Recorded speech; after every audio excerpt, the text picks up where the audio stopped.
Hello friends, मैं हूं आपके सामने गौरव मिगरानी।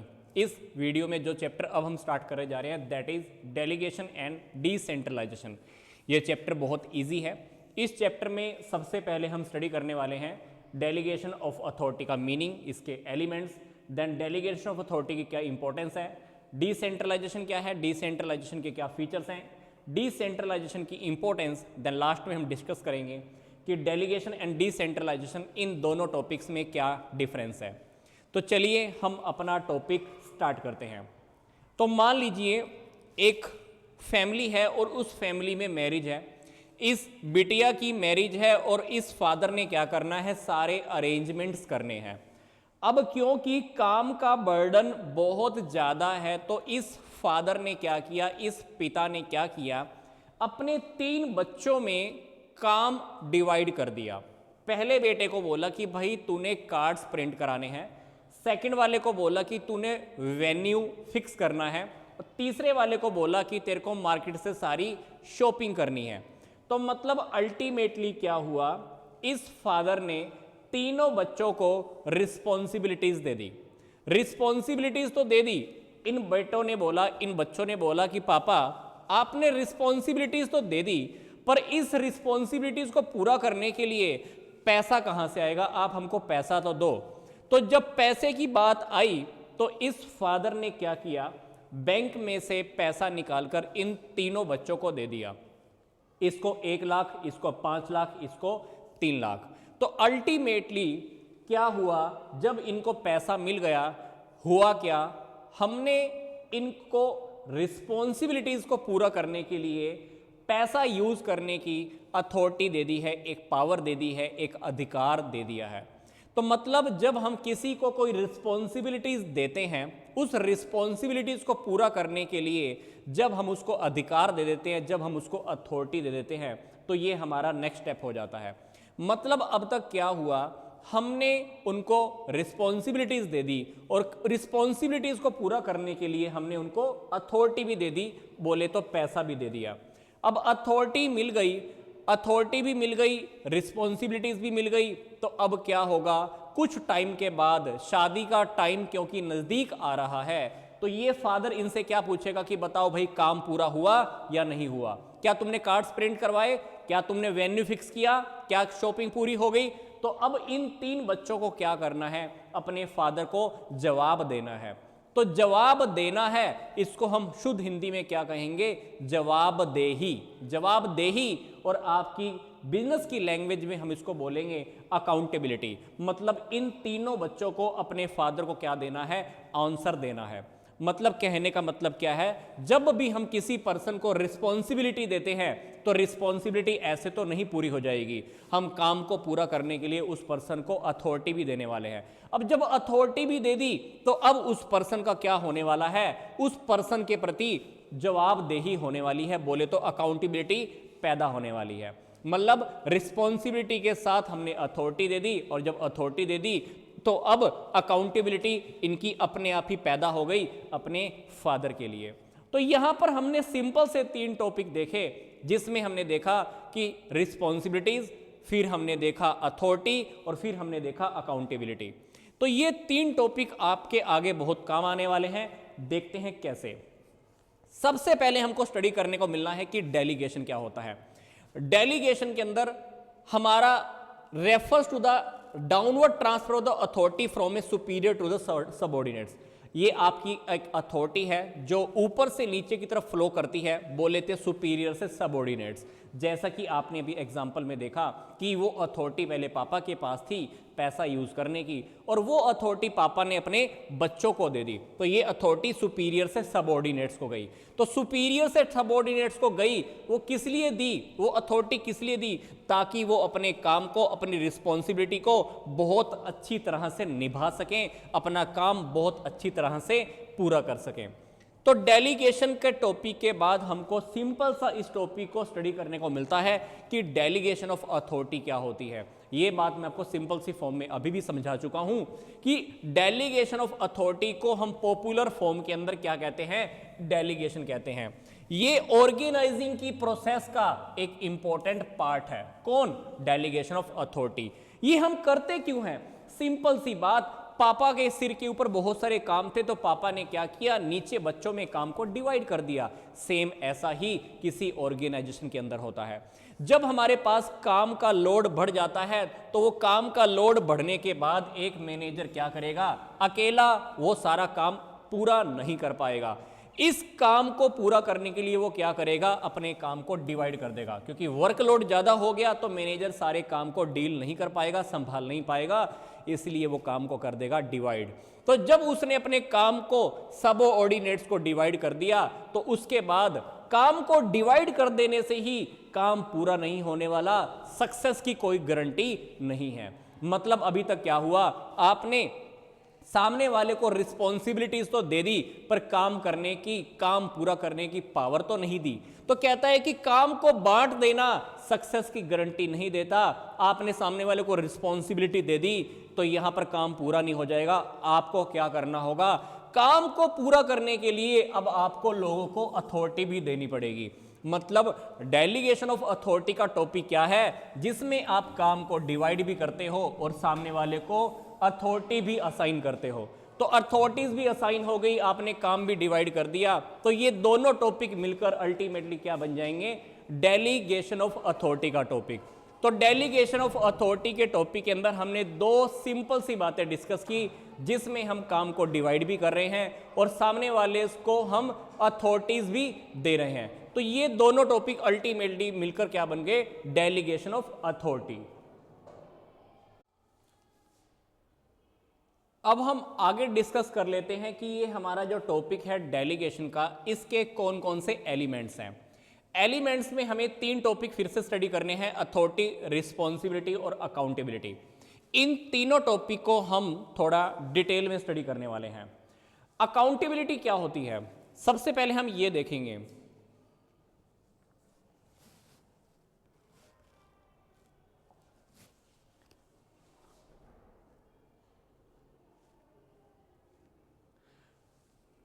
अब हम ये डिस्कस करेंगे कि हमारा डेलीगेशन के कौन कौन से एलिमेंट्स हैं।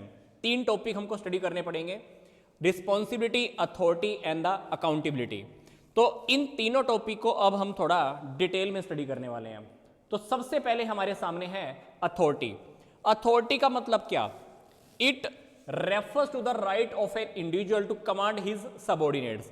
इस राइट की वजह से हम अपने सबऑर्डिनेट्स को कमांड देते हैं, आदेश देते हैं, और इसी पोजीशन के अकॉर्डिंग हमको इसी पोजीशन की जो भी अथॉरिटी है उसी के अंडर में रह के हमको अपने एक्शंस भी लेने होते हैं, काम पूरे करने होते हैं। फिर अथॉरिटी टॉप से बॉटम की ओर फ्लो करती है, बोले तो सुपीरियर से सबऑर्डिनेट्स की तरफ चलती है। तीसरी बात क्या है, हम इसको किसी और पर्सन को भी डेलीगेट कर सकते हैं। जैसे मान लीजिए पापा ने अपने बच्चों को अथॉरिटी दी थी, अगर वो बच्चे चाहें तो अपने नीचे और दोस्तों को भी काम करने की अथॉरिटी दे सकते हैं। तो अथॉरिटी हम किसी और पर्सन को भी डेलीगेट कर सकते हैं। ये रियलिटी में है क्या, it is the right to take the decision. ये निर्णय लेने का एक राइट है, अधिकार है, या अथॉरिटी कह लीजिए। फिर ये कैसे एस्टेब्लिश होती है, ये स्केलर चेन से एस्टेब्लिश होती है। अब आपके मन में आएगा कि सर ये स्केलर चेन क्या होता है। स्केलर चेन का टॉपिक हम ऑलरेडी हेनरी फ्योल के टॉपिक में स्टडी कर चुके हैं, जिस स्केलर चेन को हमने देखा था कि ये पूरा सीरीज में अथॉरिटी को लेके चलते हैं। फिर अथॉरिटी जब भी होती है तो इस पे कोई ना कोई लॉ एंड रूल्स जरूर होते हैं ऑर्गेनाइजेशन के, उसी के अकॉर्डिंग हमको उसी रिस्ट्रिक्शंस में रहकर ही काम करना होता है। तो अथॉरिटी मतलब क्या, जो टॉप से बॉटम की ओर, ये कह लीजिए सीनियर से सबऑर्डिनेट्स की ओर फ्लो करती है। अब बात आती है कि रिस्पॉन्सिबिलिटी क्या है। रिस्पॉन्सिबिलिटी को मैं ये कह सकता हूं कि किसी भी काम को करने की कमिटमेंट। जैसे कभी कभी आप रिस्पॉन्सिबिलिटी ले लेते हो कि मैं काम पूरा करूंगा, तो आपकी कमिटमेंट कह लीजिए, हिंदी में वचनबद्धता कह लीजिए, वो है हमारी रिस्पॉन्सिबिलिटी। तो रिस्पॉन्सिबिलिटी रियलिटी में क्या है, एक ऑब्लिगेशन है, बोले तो एक कमिटमेंट है जो सबऑर्डिनेट ने ली है, जिसकी वजह से अपनी ड्यूटीज को वो बहुत अच्छे से पूरा करने वाला है। ये ड्यूटीज उसको असाइन किसने कराई हैं, सुपीरियर ने। तो रिस्पॉन्सिबिलिटी एक काम को पूरा करने की कमिटमेंट है। ये काम किसने दिया है, सुपीरियर ने दिया है। इन काम को पूरा करने की अब उसकी ड्यूटी है। हम यहां पे इसको रिस्पॉन्सिबिलिटीज के थ्रू पढ़ रहे हैं। रिस्पॉन्सिबिलिटी ऊपर की तरफ जाती है। मतलब हमको सामने वाले को बताना होता है कि हाँ मैं अपने रिस्पॉन्सिबिलिटीज पूरी कर रहा हूं कि नहीं कर रहा हूं। तो subordinate is responsible for the superior, क्योंकि सुपीरियर ने सबऑर्डिनेट को बोला, पापा ने बच्चों को बोला, तो बच्चे अब अपने पापा के प्रति काम करने या ना करने के प्रति रिस्पॉन्सिबल हैं। तो ये हम ऊपर सुपीरियर के प्रति रिस्पॉन्सिबल होते हैं। ये कैसे आती है? ये responsibility delegation of topic, delegation of authority, इसी के अकॉर्डिंग ही आती है। तो responsibility can be assigned to some another person but up to some extent, कुछ हद तक हम सामने वाले पर्सन को रिस्पॉन्सिबिलिटीज दे सकते हैं, पूरी की पूरी नहीं। अब पापा ने बच्चों को बोला था कि कार्ड तूने प्रिंट करवाने हैं। अब एक बच्चे ने किसी दोस्त को बोल दिया कि कार्ड्स प्रिंट करवा ले। अब उस दोस्त ने काम पूरा नहीं किया, तो वो दोस्त की रिस्पॉन्सिबिलिटी नहीं है पापा के प्रति, अपने बेटे को ही, उस बेटे को ही, अपने फादर को रिस्पॉन्सिबिलिटी बतानी पड़ेगी कि मैंने जो कमिटमेंट ली थी वो कमिटमेंट मैंने पूरी की या नहीं की। तो रिस्पॉन्सिबिलिटीज कुछ हद तक तो आप ट्रांसफर कर सकते हो, पर पूरी की पूरी रिस्पॉन्सिबिलिटीज को आप ट्रांसफर नहीं कर सकते। अब बात आती है कि सर इसमें ये अकाउंटेबिलिटी क्या होता है? अकाउंटेबिलिटी का सिंपल सी बात, जो एग्जांपल मैं आपको दे रहा था, अकाउंटेबिलिटी बोले तो हिंदी में जवाबदेही, बोले तो आंसर देना। तो अकाउंटेबिलिटी का मतलब being answerable to the outcome of the assigned work, जो काम आपको असाइन किया गया था, दिया गया था, उस काम के अंदर से आपकी क्या आउटकम आई है, क्या रिजल्ट आया है, अब उसकी जवाबदेही, उसका आंसर आपको देना पड़ेगा। कैसे देना पड़ेगा? सुपीरियर को। तो ये ऊपर की ओर देना पड़ता है। ऐसे subordinate is accountable for his work and the performance to his superior, जैसे एक सबऑर्डिनेट्स को जवाब देना पड़ता है अपने सुपीरियर को, अपने काम के लिए और अपनी परफॉर्मेंस के लिए। और एक बार once the authority has been delegated, और एक बार हम अथॉरिटी दे दें और रिस्पॉन्सिबिलिटी दे दें, अब अकाउंटेबिलिटी को आप जवाबदेह हो जाते हो। आपको मान लो अथॉरिटी दे दी, आपको रिस्पॉन्सिबिलिटी भी मिल गई, आपने रिस्पॉन्सिबिलिटी एक्सेप्ट कर ली, आपने कमिटमेंट ले ली कि मैं काम पूरा करूंगा, तो अल्टीमेटली अब आपकी जवाबदेही, बोले तो अकाउंटेबिलिटी अपने आप पैदा हो जाती है, आप उससे भाग नहीं सकते। यहां पर यही बात लिखी हुई है कि एक बार आपको किसी काम को पूरा करने की अथॉरिटी मिल गई, रिस्पॉन्सिबिलिटीज भी आपने ले ली, तो अब आप अकाउंटेबिलिटी से नहीं भाग सकते। तो अकाउंटेबिलिटी जो बॉटम से टॉप की ओर जाती है, सबऑर्डिनेट से सुपीरियर की ओर।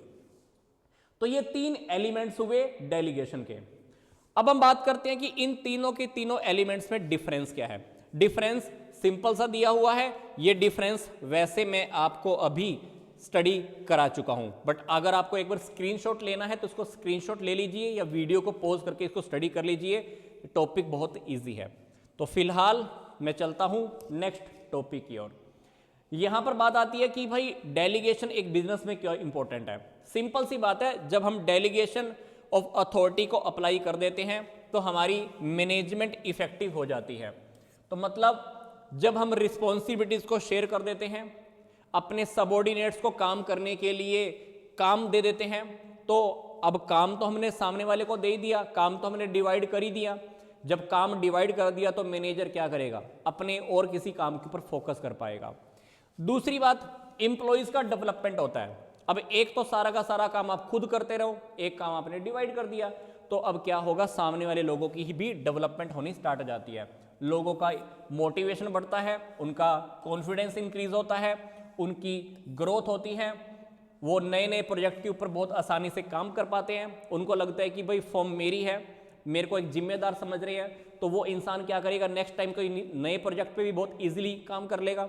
फिर बेसिस ऑफ मैनेजमेंट हायरार्की की, तो ये चीजें जो है ना डेलीगेशन, ये किसी भी ऑर्गेनाइजेशन के अंदर तो पाई जाती है, क्योंकि कोई भी इंसान सारे काम अकेला नहीं कर सकता। ऑर्गेनाइजेशन के अंदर हमको डेलीगेशन ऑफ अथॉरिटी तो अप्लाई करनी पड़ती है, लोगों को रिस्पॉन्सिबिलिटीज तो देनी पड़ती है, रिस्पॉन्सिबिलिटीज को पूरा करने के लिए हमें लोगों को अथॉरिटी भी देनी पड़ती है। तो ये तो नॉर्मल सी बात है, ये हर टाइप की ऑर्गेनाइजेशन के अंदर चलेगी। फिर अगली बात, बेटर कोऑर्डिनेशन। तो जब आप लोगों को अथॉरिटी देते हो, रिस्पॉन्सिबिलिटीज देते हो, उनको अकाउंटेबिलिटी भी दे देते हो, भाई तुमको जवाब भी देना है, तो इसमें उन सब के बीच में थोड़ी क्लैरिटी आ जाती है और कोई भी काम डुप्लीकेट नहीं होने वाला है। अब कोई भी काम डुप्लीकेट नहीं होगा तो अल्टीमेटली कोऑर्डिनेशन पैदा होने वाला है, सहयोग से काम पूरा होने वाला है और काम बहुत अच्छे लेवल पर होने वाला है। तो ये था हमारा डेलीगेशन ऑफ अथॉरिटी की इंपॉर्टेंस का टॉपिक। अब हम चलते हैं बिल्कुल सिंपल टॉपिक की ओर, सेंट्रलाइजेशन एंड द डिसेंट्रलाइजेशन। अब दोनों के दोनों ग्राफ्स को ध्यान से देखो। इसके अंदर क्या है, एक मेन पर्सन है, इस मेन पर्सन ने पूरी की पूरी पावर्स अपने पास रखी हुई है और ये बाकी लोगों को ऑर्डर देता है कि तुमको मैं जैसा कहूंगा तुमने बस वैसे काम करने हैं। तो इस टॉपिक को हम बोलते हैं सेंट्रलाइजेशन, क्योंकि इसने डिसीजंस की पावर, सारे काम को करने की पावर खुद के पास रखी हुई है, इसलिए ये हो गया सेंट्रलाइजेशन। इसके अंदर देखो डिसेंट्रलाइजेशन, हम सबको इक्वल इंपॉर्टेंस दे रहे हैं, या लगा लो कि हमने सबको अथॉरिटी, सबको रिस्पॉन्सिबिलिटी, सबको पावर्स दी हुई हैं। तो ये टॉपिक क्या है, डिसेंट्रलाइजेशन। इसमें पावर सिर्फ एक खुद के पास है, बाकियों को ऑर्डर दे रहा है, इसमें हम सबको साथ में लेकर चल रहे हैं, इसीलिए ये टॉपिक क्या है, डिसेंट्रलाइजेशन है। अब इस टॉपिक को थोड़ा डिटेल में कैसे समझना है, थोड़ा अच्छे से कैसे समझना है, हम आगे देखते हैं। तो डिसेंट्रलाइजेशन ये हमारे चैप्टर का पार्ट है। अब डिसेंट्रलाइजेशन को आप तब समझ पाओगे जब आप सेंट्रलाइजेशन को थोड़ा सा समझ लेते हैं। सेंट्रलाइजेशन क्या है, देखिए, जब आपने सारी पावर और अथॉरिटी डिसीजन मेकिंग की खुद के पास रखी हुई है, या ये कह लीजिए कि टॉप लेवल मैनेजमेंट ने खुद के पास सारी पावर रखी हुई है, तो उसको हम कहेंगे सेंट्रलाइजेशन। तो जिसमें सारे के सारे डिसीजन कौन लेता है, हायर लेवल मैनेजमेंट रखती है। तो ये इस टाइप की फर्म्स को हम क्या बोलते हैं, सेंट्रलाइज्ड फर्म्स। क्या बोलते हैं, सेंट्रलाइज्ड फर्म। तो though an organisation can't completely centralise, कहता है कि कोई भी ऑर्गेनाइजेशन ऐसे नहीं चल सकती कि सारी की सारी पावर खुद के पास रख ले, सारी की सारी डिसीजन मेकिंग की पावर खुद के पास रख ले। उसको काम तो डिवाइड करना ही पड़ता है, आपको सेंट्रलाइजेशन से बाहर आना ही पड़ता है। अब सेंट्रलाइजेशन से बाहर आना पड़ेगा तो हमारा फिर अगला टॉपिक बन जाता है अपने आप, डिसेंट्रलाइजेशन। इसके अंदर हो क्या रहा है, यहां पे सेंट्रलाइजेशन है, इसमें क्या कह रहा है, भाई तुमको जो काम कहूंगा तुमको वो काम करना पड़ेगा, सारी पावर मेरे पास है, सारे डिसीजन मैं लूंगा, ये देखो इनको जो बोल रहा है करना पड़ेगा। बट ये क्या कह रहा था अभी, कोई भी ऑर्गेनाइजेशन इस तरह से काम नहीं कर सकती, हमको कहां पे आना पड़ेगा, डिसेंट्रलाइजेशन की ओर आना पड़ेगा, मिलजुल कर काम करना पड़ेगा। अब डिसेंट्रलाइजेशन आखिर है क्या, डिसेंट्रलाइजेशन सिंपल सी फॉर्म, सिंपल सी बात। पीछे हमने एक टॉपिक डिस्कस किया था, delegation of authority. Delegation of authority के अंदर हमने क्या देखा था, स्टार्टिंग से ही हमने एक टॉपिक स्टडी किया था, मैं आपको फिर से एक बार दिखा देता हूं।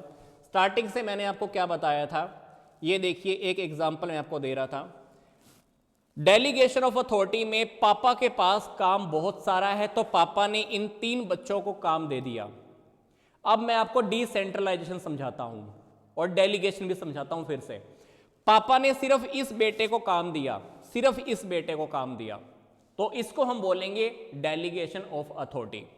अगर पापा ने काम तीनों बच्चों को दे दिया तो इसको हम बोलेंगे डिसेंट्रलाइजेशन।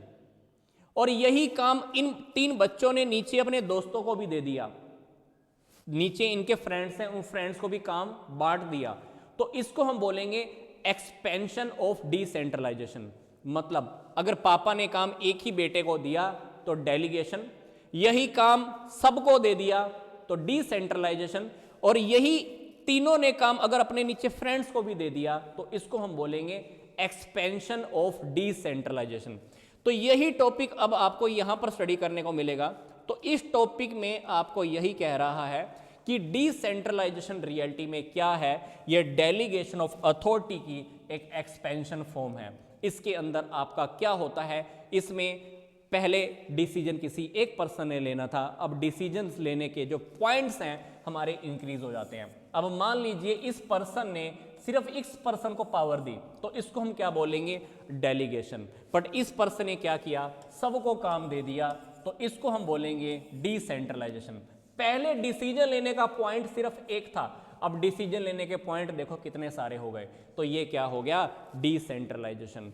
मतलब डिसेंट्रलाइजेशन के अंदर क्या होता है, जो आपकी authority is delegated to the middle level and the lower level. हम मिडल लेवल और लोअर लेवल वालों को भी अथॉरिटी दे देते हैं, बट डिसीजंस जो तुमने लेने हैं आप अपनी मर्जी से डिसीजंस ले सकते हैं, हमसे बार बार पूछने की नीड नहीं है। हाँ, कोई इंपॉर्टेंट डिसीजन हो हमसे बात कर लेना, हम आपको मना नहीं कर रहे, बट फिलहाल हमने क्या किया है, मिडल लेवल और लोअर लेवल को बोल दिया है कि आप अपने डिसीजंस ले सकते हैं। तो ये क्या हुआ, डिसेंट्रलाइजेशन। अब आगे देखिए क्या कहते हैं, कहते हैं कि both decentralisation and delegation of authority are almost similar.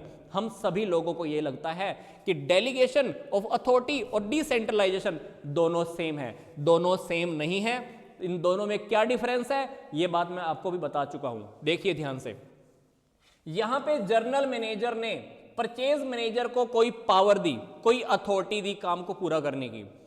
General manager ने परचेज मैनेजर को कोई रिस्पॉन्सिबिलिटी दी और रिस्पॉन्सिबिलिटीज को पूरा करने के लिए अथॉरिटी भी दे दी, तो इसको हम बोलेंगे डेलीगेशन ऑफ अथॉरिटी। बट अगर जनरल मैनेजर ने इसको भी रिस्पॉन्सिबिलिटी दी, इसको भी अथॉरिटी दे दी, इसको रिस्पॉन्सिबिलिटी दी, इसको भी अथॉरिटी दे दी, इसको भी रिस्पॉन्सिबिलिटी दी, इसको भी अथॉरिटी दे दी, तो अब मैं क्या कहूंगा, ये डिसेंट्रलाइजेशन हो गया। अब इन लोगों ने नीचे अपने सुपरिटेंडेंट को काम दे दिए, तो मैं अब कहूंगा एक्सपेंशन ऑफ डिसेंट्रलाइजेशन। यही बात यहां पर एग्जांपल में लिखा हुआ है कि जनरल मैनेजर ने सिर्फ प्रोडक्शन मैनेजर को कोई ना कोई अथॉरिटी दी, रिस्पॉन्सिबिलिटी दी, तो हमने उसको बोला डिसेंट्रलाइजेशन। और इस काम को हमने सारे डिपार्टमेंट्स को दे दिया, तो इसको हमने बोल दिया डिसेंट्रलाइजेशन। तो यहां पर जब जनरल मैनेजर ने सिर्फ परचेज मैनेजर को या जनरल मैनेजर ने सिर्फ प्रोडक्शन मैनेजर को काम बोला था, तो यह था डेलीगेशन। बट अगर यही काम जनरल मैनेजर ने सभी को बोल दिया, सारे डिपार्टमेंट्स को बोल दिया, तो हम बोलेंगे डिसेंट्रलाइजेशन। और यही काम इसने आगे भी बोल दिया, तो ये हमारा हुआ एक्सपेंशन ऑफ डिसेंट्रलाइजेशन। ये टॉपिक यहां पे लिखा हुआ है, आप इसको स्क्रीनशॉट लेकर स्टडी करना चाहते हैं या वीडियो को पॉज करके स्टडी करना चाहते हैं तो एक बार कर सकते हैं। अब हम चलते हैं हमारे नेक्स्ट स्लाइड की ओर कि डिसेंट्रलाइजेशन के फीचर्स क्या होते हैं। सिंपल सी बात है, डिसेंट्रलाइजेशन क्या है, एक एक्सपेंशन फॉर्म है डेलीगेशन ऑफ अथॉरिटी की। इसमें सबऑर्डिनेट्स का इंक्रीज हो जाता है रोल। अगली बात, ये एक प्रोसेस है which is applicable to organisation as a whole, जो पूरी की पूरी ऑर्गेनाइजेशन पे अप्लाई होती है। इसमें जो सीनियर जो स्टाफ होता है, सीनियर जो ऑफिसर्स होते हैं, उनका वर्कलोड कम हो जाता है। डिसीजंस लेने के जो पॉइंट्स पहले कम थे, वो डिसीजंस लेने के पॉइंट्स पहले बढ़ जाते हैं, और डिसीजंस वो इंप्लॉइज भी ले सकते हैं जिन्होंने रियलिटी में काम को इंप्लीमेंट करना है। अगली बात, अलोंग विद द अथॉरिटी, और जैसे ही हमने सामने वाले को रिस्पॉन्सिबिलिटी दी, काम को पूरा करने की अथॉरिटी भी दे दी, और उसकी अपने आप अकाउंटेबिलिटी भी चली जाती है। और अब आप अकाउंटेबिलिटी को भी डेलीगेट कर सकते हो। अगली बात आती है कि भाई ये जो टॉपिक है डिसेंट्रलाइजेशन, इसकी इंपॉर्टेंस क्या है। सिंपल सी बात, ये इंप्लॉइज के अंदर इनिशिएटिव की पावर एक्टिव कर देती है। लोग पहल क्षमता से काम करते हैं, आपके सामने सजेशंस लेकर आते हैं, उनका मोटिवेशन इंक्रीज होता है, उनका कॉन्फिडेंस इंक्रीज होता है, उनका टैलेंट इंक्रीज होता है। इंप्लॉइज को अपने आप को प्रूफ चांस मिलता है, भाई अपने आप को प्रूफ कर पाओ। कभी कभी इंप्लॉइज दब के रह जाते हैं, तो अब उनको चांस मिल जाता है प्रूफ करने का। अब वो नए चैलेंजेस ले सकते हैं, अपने डिसीजंस जल्दी ले सकते हैं, कोई अप्रूवल लेने की नीड नहीं होती, कंट्रोल पहले से ज़्यादा अच्छा हो जाता है, और वर्कलोड टॉप मैनेजमेंट का बढ़ जाता है। सभी इंप्लॉइज के बीच में, सभी डिपार्टमेंट्स के बीच में एक अच्छा कंपटीशन पैदा होता है, जिससे हमारी कॉस्ट कम हो जाती है, प्रॉफिट ज़्यादा हो जाते हैं। ये सब होना स्टार्ट होता है, प्रोडक्टिविटी हमारी इंक्रीज हो जाती है, प्रोडक्शन हमारा इंक्रीज हो जाता है, हमको रिटर्न बोले तो हमारी सेल अच्छी होती है, हमारे प्रॉफिट्स अच्छे हो जाते हैं। तो ये डिसेंट्रलाइजेशन की इंपॉर्टेंस। अब बात करते हैं कि सर डेलीगेशन एंड डिसेंट्रलाइजेशन दोनों में डिफरेंस क्या है। हालांकि ये टॉपिक मैं आपको पहले बता चुका हूं। जब आप किसी एक सिंगल डिपार्टमेंट को रिस्पॉन्सिबिलिटी प्लस अथॉरिटी दे रहे हो, दैट इज डेलीगेशन, और जब वही अथॉरिटी और रिस्पॉन्सिबिलिटी आपने सारे डिपार्टमेंट्स को दे दी, तो वो क्या बन गया, डिसेंट्रलाइजेशन। तो डिसेंट्रलाइजेशन डेलीगेशन ऑफ अथॉरिटी का एक नेक्स्ट स्टेप है। तो यहां पे डिफरेंस की फॉर्म में देख लेते हैं क्या है। कहता है delegation is a must as it is impossible for the individual to perform all the work. कहता डेलीगेशन तो बहुत जरूरी है, क्योंकि कोई भी इंसान सारे काम अकेला नहीं कर सकता, जरूरी है तो। बट कहता है कि अब डिसेंट्रलाइजेशन करना है या नहीं करना है, ये टॉप मैनेजमेंट के ऊपर डिपेंड करेगा। अब टॉप मैनेजमेंट सबको अथॉरिटी रिस्पॉन्सिबिलिटीज देना चाहती है कि नहीं देना चाहती, तो ये सारी बातें टॉप मैनेजमेंट पे डिपेंड करती है। बात है सेकंड, फ्रीडम ऑफ एक्शन। कहते हैं इसमें लेसर फ्रीडम है with the subordinate to take the own decision. इसमें हम सबऑर्डिनेट्स को राइट जो देते हैं ना डिसीजन लेने के, इसमें कमी होते हैं, बट जबकि इसमें फ्रीडम ज्यादा होती है। इसमें हर किसी को बोल दिया जाता है कि भी खुलकर डिसीजन ले, तेरे को जो डिसीजन लेना आराम से ले सकता है। अगली बात आती है स्टेटस की। इसमें सुपीरियर्स का बर्डन शेयर हो जाता है। हम इसमें टारगेट करके चलते हैं, जो भाई टॉप लेवल के ऊपर बहुत बड़ा काम का बर्डन है, हम उसको डिवाइड कर देते हैं। इसमें हमारा जो टारगेट होता है ना, वो डिसीजंस मेकिंग के पॉइंट्स को इंक्रीज करना है। हम अल्टीमेटली क्या करना चाहते हैं, सभी को हम क्या करना चाहते हैं, पॉइंट्स देना चाहते हैं, ताकि वो अपनी मर्जी से डिसीजंस ले पाए। अब इसके अंदर हमारा स्कोप क्या है, इसमें हमारा स्कोप नैरो है, इसमें हम सुपीरियर तक ही लिमिटेड हैं, या उसके तुरंत नीचे वाला जो सबऑर्डिनेट है वहीं तक ही लिमिटेड है। बट इसके अंदर क्या है, हमारा स्कोप एक्सपेंशन हो जाता है। टॉप लेवल ने मिडिल लेवल को दिया, मिडिल लेवल ने लोअर लेवल को दिया, तो इस प्रकार से ये अथॉरिटी रिस्पॉन्सिबिलिटी नीचे चलती रहती है, तो इसमें स्कोप ज्यादा होता है। फिर इसमें पर्पस क्या है, इसमें to allow superior to focus on high priority. इसमें सुपीरियर ये चाहते हैं कि हमारा काम चलता रहे, हमने सामने वाले को अथॉरिटी दे दी, रिस्पॉन्सिबिलिटी दे दी, तो सुपीरियर लोग क्या करेंगे, अपने काम पर फोकस कर पाएंगे। इसमें हमारा पर्पस क्या है, इसमें हम ये चाहते हैं कि सब मिलकर काम करें, सबऑर्डिनेट्स में काम करने की पावर आए, वो अपनी मर्जी से डिसीजंस ले पाए। तो इसमें हमारा सबऑर्डिनेट्स की डिसीजन मेकिंग की पावर को इंक्रीज करना, उनके रोल को इंक्रीज करना, ये हमारा मेन पर्पस होता है। तो यहां पर हमने लास्ट में क्या डिस्कस किया, decentralisation and the delegation of authority, दोनों में डिफरेंस क्या था। तो ये था हमारा एक कंप्लीट चैप्टर। हमारे इस कंप्लीट चैप्टर में हमने कौन कौन से टॉपिक स्टडी कर लिए, ये हमारे थे डेलीगेशन ऑफ अथॉरिटी का मीनिंग, इसके एलिमेंट्स, डेलीगेशन ऑफ अथॉरिटी की क्या इंपॉर्टेंस है। डिसेंट्रलाइजेशन के टॉपिक से पहले हमने सेंट्रलाइजेशन भी स्टडी किया है, देन हमने डिसेंट्रलाइजेशन को स्टडी किया, डिसेंट्रलाइजेशन का फीचर्स क्या है, डिसेंट्रलाइजेशन की इंपॉर्टेंस क्या है, डेलीगेशन एंड द डिसेंट्रलाइजेशन, इन दोनों टॉपिक में हमारा डिफरेंस क्या है। तो ये था हमारा कंप्लीट चैप्टर। इस कंप्लीट चैप्टर के अंदर हम ये delegation and the decentralisation complete कर चुके हैं। तो वीडियो को आप स्टार्टिंग के एग्जांपल्स की फॉर्म में एक बार समझ लेंगे तो चैप्टर आपका 5 मिनट के अंदर, मैं गारंटी से कह सकता हूं, समझ में आपको आने वाला है। मिलता हूं मैं आपको जल्दी से नेक्स्ट वीडियो में।